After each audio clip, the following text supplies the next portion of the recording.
So, in the history of movies, the man with no name had no name, but yet he did. So, today we're doing a short history of Clint Eastwood's iconic character from the Dollars Trilogy that Sergio Leone put together between 1963-64 and 66-67. Now, he's the anti hero character provided by Clint Eastwood in a series of Italian spaghetti westerns. A Fistful of Dollars, which came out in 64, For a Few Dollars More, which came out in 65, and The Good and Bad and the Ugly came out in 66. He is recognizable by his poncho, brown hat, tan cowboy boots, fondness for cigarillos, and the fact that he rarely speaks. The man with no name concept was invented by the American distributor United Artists. Eastwood's character does have a name, and a different one in each film, but still we recognize him as a man with no name. The first movie was called Joe, second movie was Manco, and the third one was Blondie. Now, when Clint Eastwood was honored with the American Film Institute's Lifetime Achievement Award in 1996, Carey gave the introductory speech and said, "The man with no name had no name, so we can fill in our own." In 2008, Empire chose The Man with No Name as the 33rd greatest movie character of all time. Now, A Fistful of Dollars was directly adapted from Akira Kurosawa's Yojimbo. It was the subject of a lawsuit by Yojimbo's producers, Toho. Yojimbo's protagonist, an unconventional Ronin, a samurai with no master, played by Toshiro Mifune, bears a striking resemblance to Eastwood's character, as both are quiet, gruff, eccentric strangers with a strong but unorthodox sense of justice and extraordinary proficiency with a particular weapon. In Mifune's case, a katana. In Eastwood's, a revolver. Like Eastwood's Western setting character, Mifune plays a Ronin with no name. When pressed, he gives the pseudonym Sanjiro Kuwabatake, meaning 30-year-old mulberry field, a reference to his age and something he sees through a window. The convention of hiding the character's arms from view was shared as well, with Mifune's character typically wearing his arms inside his kimono, leaving the sleeves empty. Prior to signing on to Fistful, Eastwood had seen Kurosawa's film and was impressed by the character. During filming, he did not want to emulate Mifune's performance beyond what was already in the script.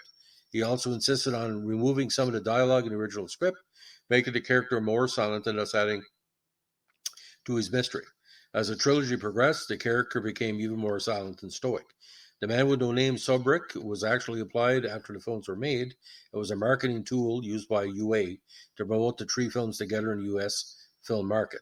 Now, in A Fistful of Dollars, he's called Joe by The Undertaker in the great opening scene, and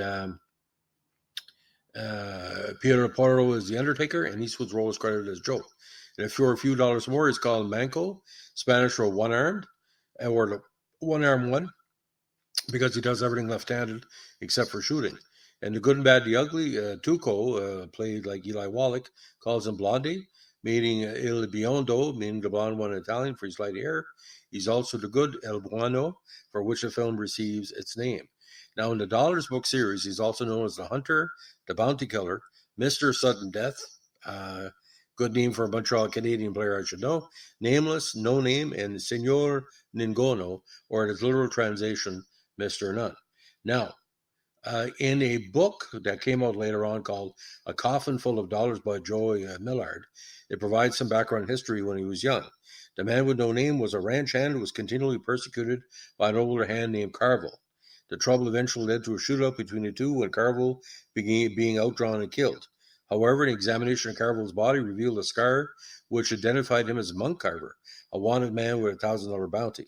After comparing the received bounty with his $10 a month ranch pay, the young cowhand chose to change his life and become a bounty hunter.